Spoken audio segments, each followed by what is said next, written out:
Hey, I'm Evelyn. And I'm Robert. And we're talking about it.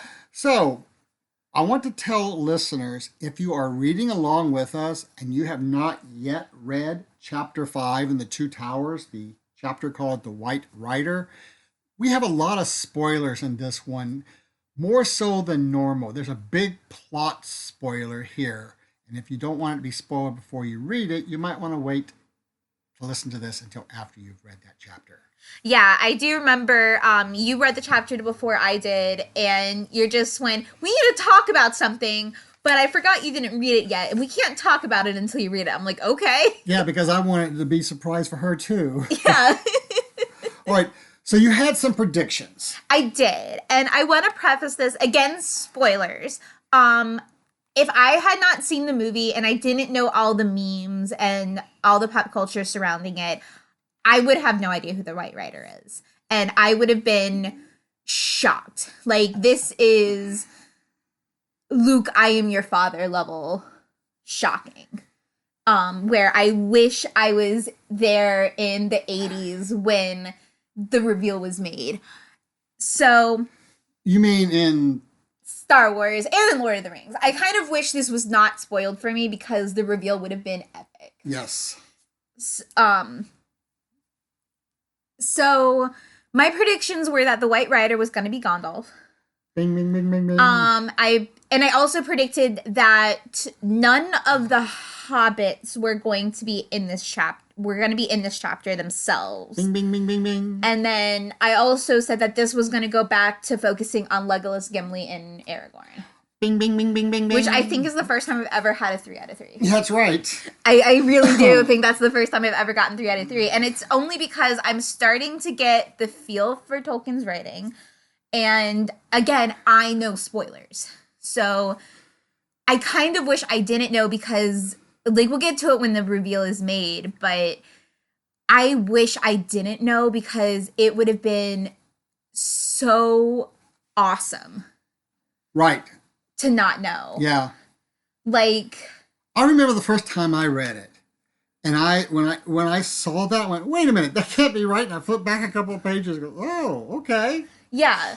Like, the only thing I can compare it to, and again, I wish I was alive when the first I am your father kind of thing came out, so I could have had that shock. The only thing I can think of is when we find out in Harry Potter that, no, there's not even a good Harry Potter reveal that levels this. I was trying to think of a Harry Potter reference, but I honestly don't even have one. Nope.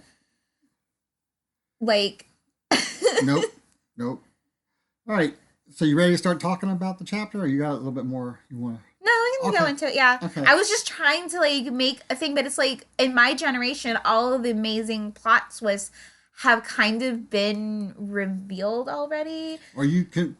Like, there's not even a good Marvel one that really translates to it. I mean, again, right, or because... you can see it coming. Exactly. Like, even, like, Captain America with Bucky coming back, if you didn't know the comic books, like, yeah, that would be a surprise, but I know comic books too, so I feel like all the great reveals have been spoiled for me.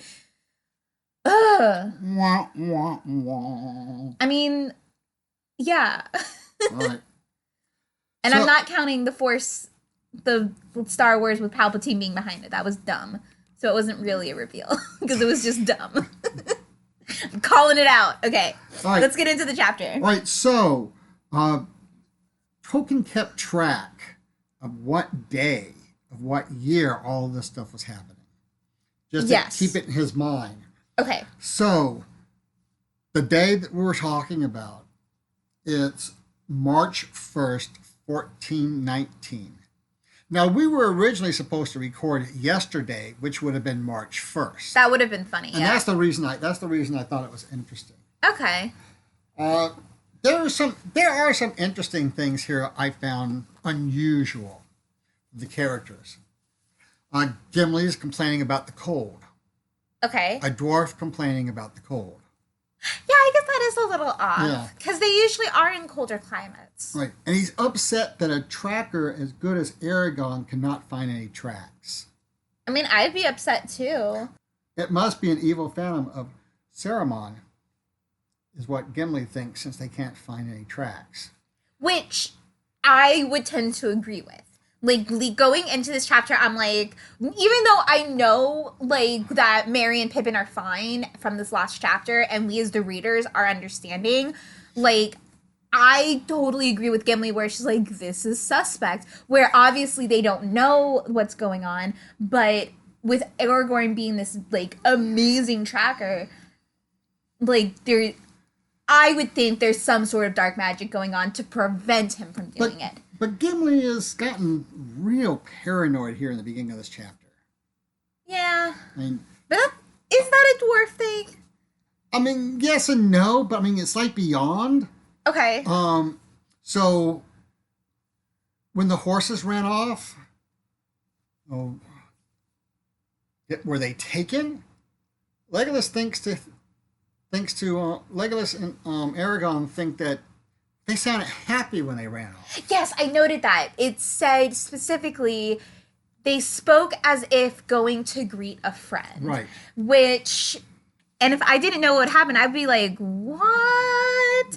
Because, oh my goodness. I agree with Legolas. It's like, what is this riddle? And even Legolas is getting like sarcastic and like kind of quirky, I guess, in this chapter. Yeah, but it's just, I think it's just their frustrations coming out. It's the frustrations coming out, and Tolkien describes the trees standing mournfully. Yeah, which kind of gives you an idea of how they are perceiving their surroundings. Yes. Aragorn especially seems very frustrated with himself. Yeah, and they do end up discovering that the hobbits have been there. We don't really need to talk about that because it's just kind of a repeat, but they find like the little piece of lembas leaf and some breadcrumbs. Right. So everything that we heard in the previous chapter, they're figuring it out. They're figuring it out. They get a couple of things wrong, but mostly they're pretty good. Now, again, Gimli here is all gloom and doom, which isn't too far off of his regular anyway. But Legolas is, cheerful and even jokes and taunts Gimli a little bit. He's a sarcastic little snotty brat. Is the way that I read it. And also, the Legolas doesn't think that the woods feel evil. Yeah. Whereas, Gimli kind of feels that way. Gimli kind of feels like that. But there's still some bro love going here. Oh yeah, they've definitely got a bromance. Like Gimli literally says, "You comfort me, I will follow you anywhere." And it's just like, I will follow you. It's like, okay, all right. But Gimli he's taken this attitude of shoot first, ask questions later. Yes, he has. Shoot it, shoot it, shoot it. Which, with everything they've been through, I am with him. I mean, I definitely, for those who know me in the D&D world, I like playing dwarves, and I'm very much a shoot first, ask questions later type of player, so I definitely agree with Gimli in this moment. But dwarves are usually fearful of something of theirs being taken, not being afraid of evil for evil's sake. True. And even though Gimli's not feeling any evil off of it, again, the word I'm going to use is paranoia. Yeah. His paranoia kind of makes him think it can only be evil, or at least it cannot be good. Right. But then we suddenly hear, well met.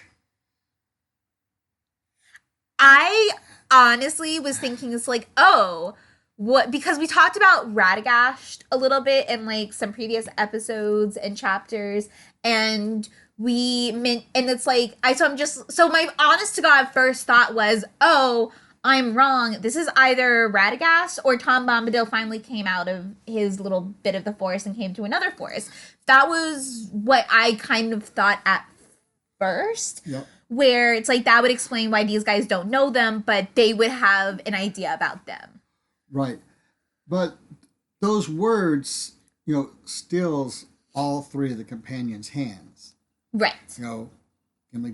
Yeah, so with the words well met, you know, their hands are stilled. Yes.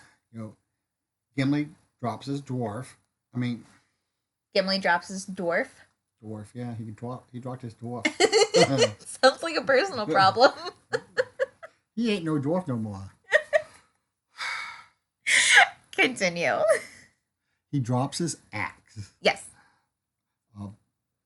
Aragorn lowers his weapon, Mm-hmm. and Legolas also lowers his. Yeah. And they ask him what's his name, because they still don't recognize him. Right. You know, it's okay. Spoiler alert: it's Gandalf. Yeah. But it came off very like Jesus back from the dead type thing. Oh, see, that's a whole bonus thing we're going to do. We are going to talk about a bonus. We do have a bonus episode planned with that, but I would like to say, as a pastor's kid, I immediately rolled my eyes. I just rolled my eyes because I'm like, well, this ain't obvious. Yeah, but he's got, you know, he's wearing a tattered gray cloak. Right. So he can be dramatic later. Well, not so much dramatic. I think it's also to quiet the white that's underneath it. Spoiler alert. And also, you know, to help him blend in a little bit better. Okay. I mean, something blinding white. Okay. I mean, you think about with Treebeard. Treebeard knew that Saruman was walking through the woods because of his white clothing. Yeah, blindingly white. Yes. But they ask him his name, and Tolkien starts to play with us a little bit. Yeah. My name? You ask me my name? Gandalf, that sounds familiar. You know? And, you know, eventually they figure out it's Gandalf. And it's like a scene from Drag Race where they're doing a lip sync for your life and someone knows they were going to be in the bottom, so they had a wig reveal underneath. It was a total Roxy Andrews. If you guys get this reference, snaps for you. Continue. And if you don't get it, you have a life.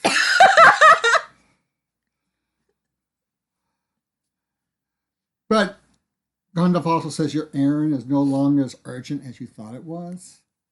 Right. Yeah. And then Legolas is the first one to recognize him. And he even calls him Mithrandir, which is the elven name for Gandalf. Right. And Gandalf says, yes, I was Gandalf. Yeah.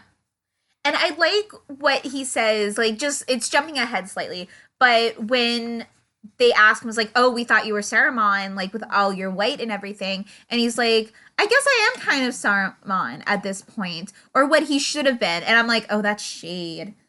Right. And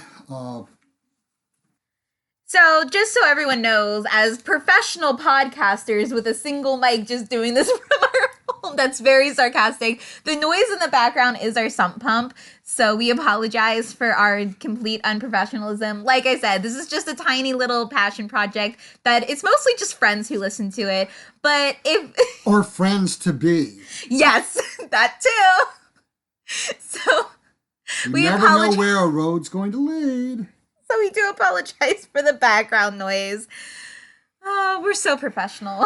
Oh, yes, we is. But Gandalf tells them, too, that none of the weapons that you have could harm me. Right. Which I find that very interesting. Which I can't wait to see that in the works. Yeah, maybe so. And here, Tolkien wrote a little bit that said Gandalf passed through the fire and became the White Wizard. Mm-hmm. So we were talking about he's now wearing white. Right. And he's now going to be Gandalf the White. Right. And further on, as Gandalf is talking, he says, I forgot much that I knew and learned much that I had forgotten. Yeah. Now, going back to this Gandalf being passed through the fire and that he's learned something that he's never known.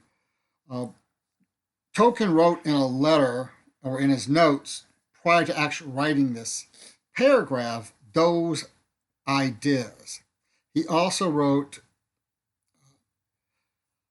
Gandalf has thus acquired something of the awe and terrible power of the wing wraiths, only on the good side. Huh. But he does not, as a rule, like to reveal himself.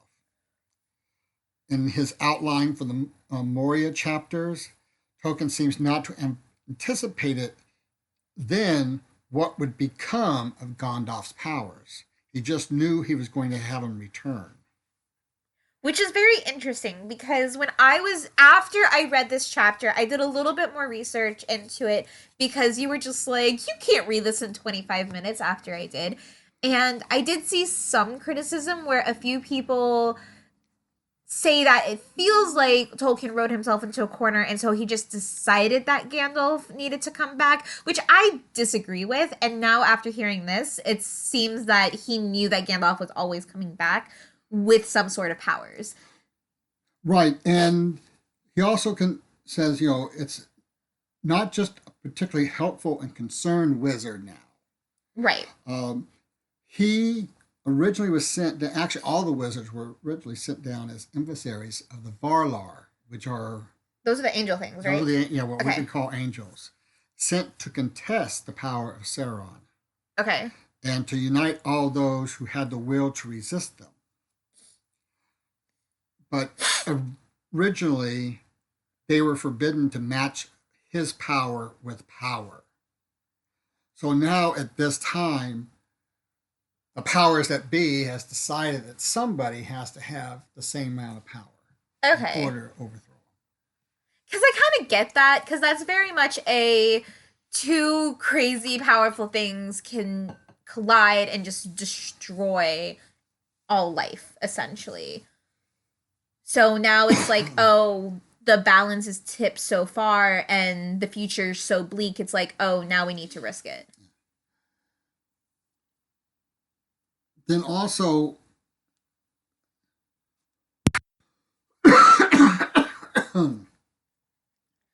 we would also like to say we both have the sniffles, so we do deeply apologize for all the sniffling and coughing. Starting again. So Gandalf asked Aragorn, what do you wish to know? But somewhere in there, and I don't remember the exact order, and it kind of doesn't matter, but one of the things that Gandalf didn't know was how the hobbits had split up. He knew they were split up. Yeah. He just did not know the story surrounding it. He didn't know about Boromir. Yeah. He didn't know about Pippin and Merry. And he didn't know that Sam was with Frodo. Well, though, with a twinkle in his eye, he's like, but I had a feeling. That's right. And then the eagle told Gandalf about the hobbits. So what he knew about the hobbits, the eagle, the Gwainhim, the Windlord, yes, told him about the enemy, capital E, enemy. Which I do kind of want to touch on now that we're at this point where we have talked about before, where we have joked a lot about the criticism that the Eagles could have gone to Mordor themselves, and how we have discussed in length how they really are more like intelligence reconnaissance.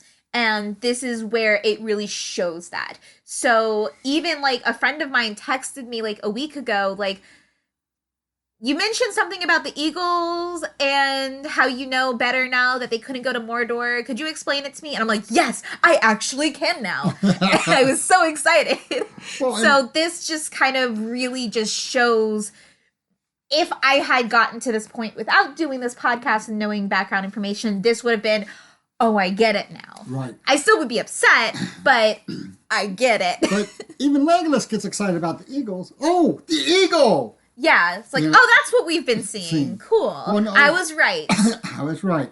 But I think it's interesting here also where Gandalf helped hid the ring from the quote unquote capital E enemy.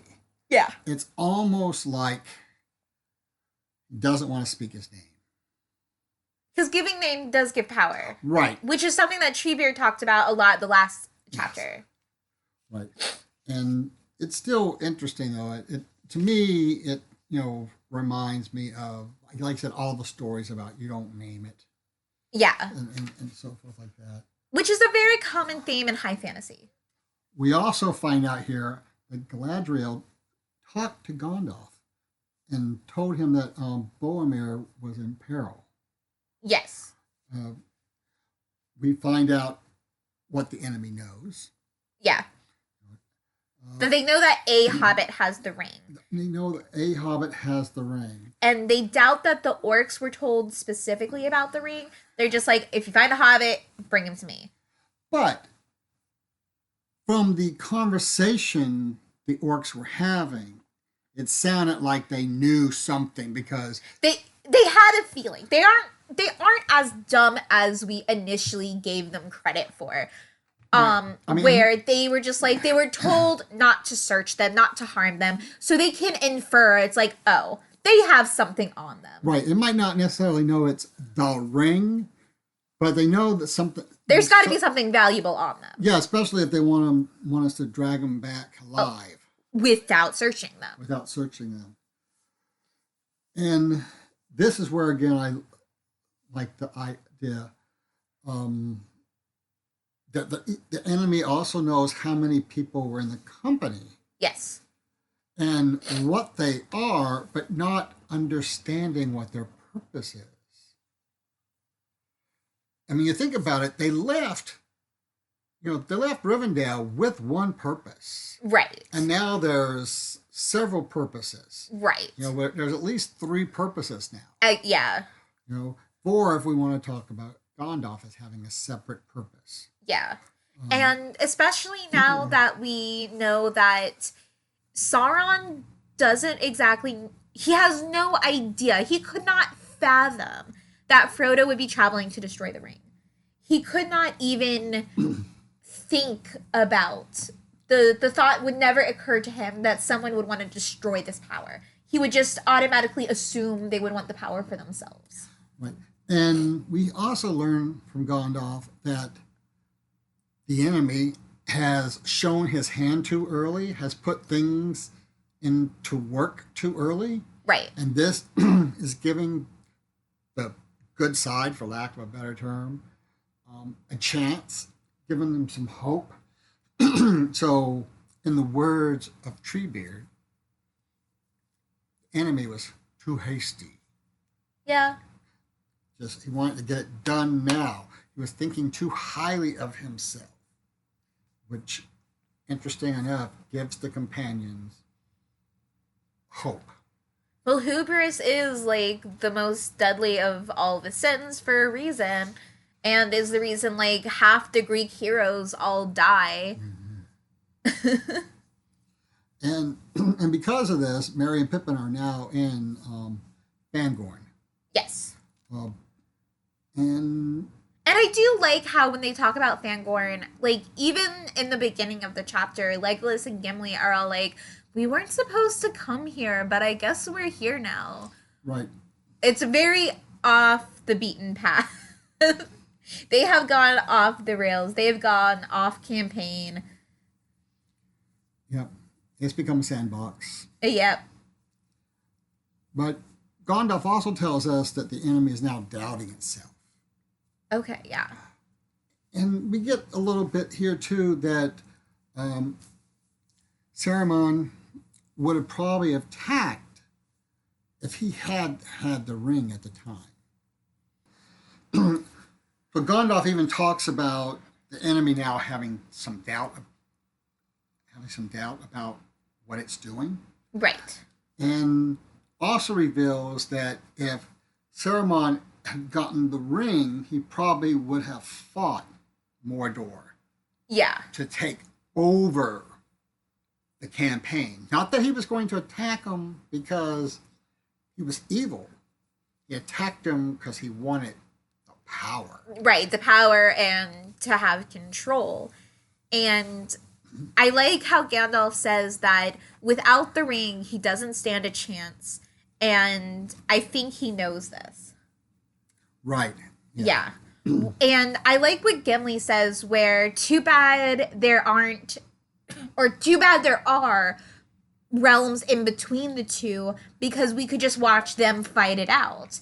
And Gandalf is like, that's a bad idea because whoever wins will come back even stronger and we would never have a chance. It's like, ooh, Yeah. that's a good point too. Right. And at one point, Legolas talks about shooting down one of the steeds. Yeah. But Gandalf says, no, you can kill the steed, but you can't kill the rider as easily as that. Yeah. So that's the first hint that we get about how powerful these ring wraiths, these Nazgul are. Yeah. If he can survive a fall like that. Right. And we'll hear it later on. We'll hear the king of the Nazgul speak something, along the lines as, no man can kill me. Okay. So I've seen those memes. yeah. And Saruman doesn't know about what the companions are at all. He didn't even really know that the companions were out there. Yeah. He knew the ring was out there, but he didn't know it was these people that made up the companions, Right. the fellowship. And I also find it really interesting that Aragorn is surprised to hear about Treebeard and the Ents are still around. Yes. He's like, oh, I thought that was, he's basically saying, oh, I thought that was myths. Well, it was Gimli that was saying, I thought it was myths and legends that were possibly even just made up. And Legolas is like, wasn't made up, but it was really long ago. And then Legolas starts going off about, like, saying how it makes him feel young. And correct me if I'm wrong, this really threw me off. I thought Legolas was considered young for an elf. Or is he throwing around his age compared to Gimli and Aragorn? He's throwing around his age comparing to them. Okay. But also, as old as Legolas is, when you start talking about something that was around, almost from the beginnings of the world. Well, he even says Treebeard is the oldest living thing. Which is not technically correct, and we'll be able to get into that much, much later. Okay. but I mean, it's just, he uses it like, oh, that happened 1,000 years ago, type of thing. He's making a point. Because he's what, like 200, 300? He's making a point that Treebeard and the Ents are that ancient. They were here to witness the creation. Yes. Basically. He's making that point. Right. And then Aragorn also makes a quip about not being young, where he kind of snaps at Gandalf a little bit, being like, I'm not young compared to most men, and I'm not even young considering what I am to the ancients anymore. Like, stop treating me like I am a child and just tell me clearly what's going on. Right. And here we also get the idea that, this woods is Fangor. Yeah, it's Fangor. Yeah, Fangor. That Treebeard's name is also that. Yeah. Because Treebeard and the woods are technically one. Right. He's the shepherd of the woods. He is of the woods. And Gandalf did see Treebeard, but he didn't bother to say hi to him because of his struggle with the Eye of Mordor. Yeah. And this is where we get some great information that Gandalf was fighting with the Eye of Mordor when Frodo was sitting on Amon Hen. Yes. So that's kind of cool to know. Yes. Is that Gandalf had just been back that long, actually. Yeah. And it's just finally caught up. And he's already he's working. gone through some stuff. Yeah, he's gone through some stuff. And he's already back to his vocation, basically. Which is astounding to me. Yeah. When you really think about it. Yes, and that was something that we kind of got in this last episode where this was a very rare event and that this was some crazy stuff going on. But it also really hints that to the enemy with a capital E, they don't know what's about to happen. Like, they could never guess that they would awaken and this would happen. It's something that's totally out of left field, but it's going to be a game changer. Right. And Gandalf is speaking about words of hope. And hope is not victory, but hope enables victory. Right. So we can't lose hope, and we have hope. And that's something that especially Legolas has been this whole chapter. He's been the one kind of like, well, maybe there's some hope here. Like, he's trying at least. And Gandalf also says something very cryptic, too. I am Gandalf the White, but black is mightier still. Yeah. He goes on to say, we have one mightier than they have with their 9. He's basically talking about himself. Okay. At that point. Okay. Yeah. I got that. Where it's definitely shows this change of Gandalf and how he views himself. Where he's always, as the Grey at least, he knows he's powerful, but he prefers to be anonymous. He loves going to the Shire where everyone's just like, oh, that vagabond. And he enjoys kind of being a wanderer and adventurer. And he only like brings out the big guns or big sun, I guess, when it's literally life or death peril with stakes of the whole world. Versus now where he's like, I don't know how to say this without swearing. And Gandalf is now just, he's like, yeah, I am the big gun. I am Arnold Schwarzenegger. I am Rambo. Let's bleep some bleep up. Because this is a clean podcast. Well, blinkety blink. But when Gandalf does tell about his adventures with the Balrog, we fought long under the living earth, where time is not counted.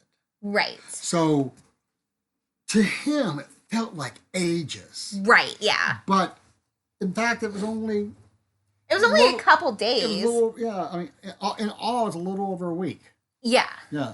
But it felt like ages because, like Gimli says, like, no one's measured this bottomless pit. And Gandalf is like, yep, it's pretty bottomless because first I'm covered in fire, and then we get into the water, and I think I'm cool, and then he turns into a slime gross thing, and that sucked. And then we... How he talked. Like, that's just how I read it. Like, he's like, yeah, it sucked being burned. And then I thought it was cool. And then it sucked being with the slime monster. Like, and then I don't know why I find it so funny. It just does. Yeah. And then I finally hit the bottom.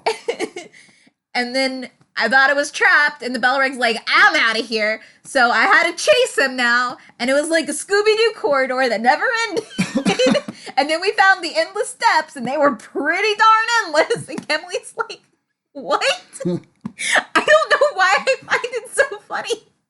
I just do. It just, the whole thing sounds like a really just epic, crazy movie that someone just like, Ruh-roh. Like, this happened, I guess. But going through all those layers reminds me of the layers, the levels of hell. Yeah, I mean, there's not enough there to equate with. Right, but it definitely feels like feels like that. And even the fact that, time doesn't work there correctly. Yeah. That seems like an aspect of hell. And then he talks about the world is gnawed by nameless things. Even Sauron knows them not. Because they're older than he is. Yeah. Yeah. And he's like, I just imagine him like doing a cartoon like anime Shutter. Like, I don't want to talk about it. So this battle is reminiscent of a story about Zeus. Okay. So In the book, we hear, thunder they heard and lightning they said smote upon the mountain and leaped back broken into tongues of fire. Yeah. A great smoke rose about us, vapor and steam. Ice fell like rain. I threw down my enemy, and he fell from the high place and broke the mountainside.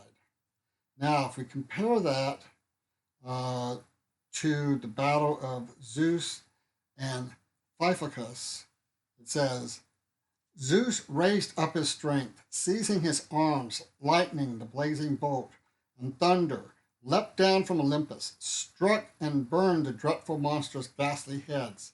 He lashed him with a whip and mastered him, and threw him down, all maimed, and the great earth groaned. A flame leapt from the lightning blasted Lord when he was struck on the jagged mountainside. Great earth was widely scorched by the awful blaze.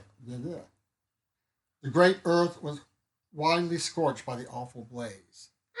Okay. So I thought, and we know that Tolkien probably knew all that stuff. Yeah, he loved mythology, especially Western mythology. And then at some time he's also brought back to Lothlorien during all this time as well. Yeah. There's another note that I have, and this is where we're going to talk a little bit more about this in our bonus episode. Mm-hmm. But I want to say here is that, this is very reminiscent with the Messiah figure. Yeah. And not just the dying and coming back, but even... But the people not recognizing him, and then he's in the garb that's kind of blue, and then he's like bright and shiny. Right. But it's like the road to Emmaus, where he comes upon the travelers who don't recognize him.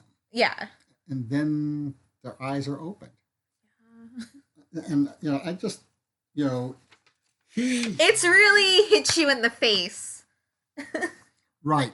Yeah. It's like slap you in the face with a pancake. Like, you're not going to miss it. Right.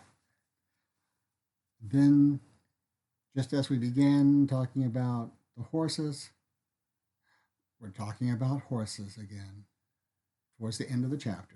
They come back, and we see Shadowfax. Shadowfax, the lord of horses. Which, again, is very, very Viking. Yeah. There's a lot of Viking lore about, like, the best steed of steeds. It's not necessarily Viking, it's Norseman. Yeah, it's Norse, but it's, yeah. And then, this is kind of where we end. Yes. They're ready to go. It's like, all right, we're caught up. Let's go bleep some bleep up. Bleep it. So any other thoughts? I was really mixed towards this chapter. Like, as a PK, there was definitely some eye roll moments for me where when it's kick you in the face religious, I don't know, it just, I get it. You're Catholic. Let's move on. But for the story, it does make sense. Where this is kind of I have to recognize that this is a first for high fantasy. This is where those other tropes all come from. So I appreciate it where when this was written, it was just like, oh, that's amazing. Wow. Versus now from a modern lens, like all high fantasy kind of has something similar to that. Right. And so I do recognize that most high fantasy derives from Tolkien's works. So in some levels, I'm like, okay, this was the first one. I get it. But at the same time, I'm also just over it. But I think I'm more over it in modern fantasy.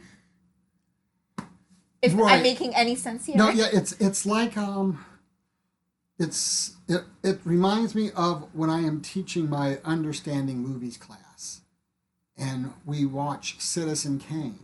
Yeah.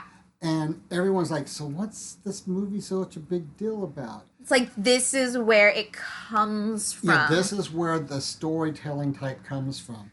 This is where 26 different filming techniques were invented. Like, I always point out, it's like, all of those detective stories where you always have the shot of the detective with the blinds, like, through the window? That came from Citizen Kane. Like, that's where it came from. So Citizen Kane, I literally, we watched it in all of my film classes, even my sound class. We watched a clip of it because they did something with sound that was never done before. And that's how Tolkien is. This has never been done before. That was him and all of his inklings things. It's like, well, books suck. Let's write the books we want to see in the world. And they do. Right. And it has affected society as it is. Right. Pause. All right, so I think we've finished up this chapter, right? Yeah, I think so. If we made it any more confusing for you, you're welcome. Just read the chapter again. That's what we always have to do. Yeah. Evelyn read it twice. I read it twice. This time to get everything out of it. So our next episode is on Chapter 6 in the Two Towers, the King of the Golden Hall. I mean, I'm going to take it very literally because I think I'm getting what Tolkien's putting down. Okay. Where it's going to be a very literal thing. And unlike my last prediction with Treebeard, where it's like, oh, it's going to be like the last paragraph type thing, I think they're going to immediately meet him within the first 2 pages. Him who? Whoever the king is. Oh, okay. I think they're going to meet him within the first 2 pages. Okay. I'm gonna guess it's gonna be Rohan. It's gonna be the Rohan King duty. Okay. I need a third one. I'm gonna say this chapter is gonna focus just on this group again. It's not gonna have the hobbits in it. Okay. Is that good enough? Is Gondorf going to stay with the whole group or not? I feel like that's a very leading question. I'm gonna say yes for now. Okay. I mean, though I still have the long-standing predictions that the second that Frodo and Sam show up, Gollum's gonna show up like within the first half of the chapter. So that's a long-standing prediction that we still have going. Do I have any other long-standing predictions at this moment? I think that's it. I think that's the only long-standing one. Oh, because Gandalf showed up. Right. And that wasn't necessarily a long-standing prediction, but it was a 2-parter prediction. Correct. Kind of thing. Okay. So I think that's it. All right. Well, we'll see y'all again in a couple of weeks. Keep an eye out for the bonus episode. It will be a free bonus episode. It will be on Patreon a week early, though. We'll announce when it's on Patreon, and then a week after it's on Patreon, it'll be out for everyone. Yeah, and just to give this a little teaser,